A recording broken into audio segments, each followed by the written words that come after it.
Il Consiglio dei Ministri lo scorso 20 maggio ha stanziato oltre 6 milioni di euro, per l'esattezza 6 milioni 297 mila, per tutti i comuni del territorio veneto colpiti dall'emergenza acqua alta.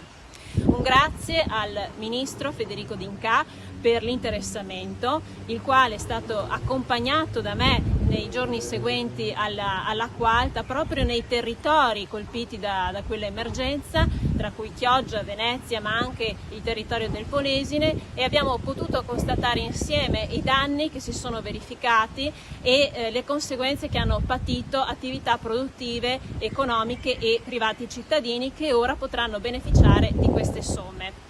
Questi finanziamenti arriveranno quindi alla Regione del Veneto, che poi sarà opera del commissario delegato e presidente Luca Zaia distribuirli nei territori, nei comuni quindi colpiti. Chiederò ufficialmente quale sarà il criterio con il quale verranno distribuiti questi fondi, auspicando che appunto arrivino su base egualitaria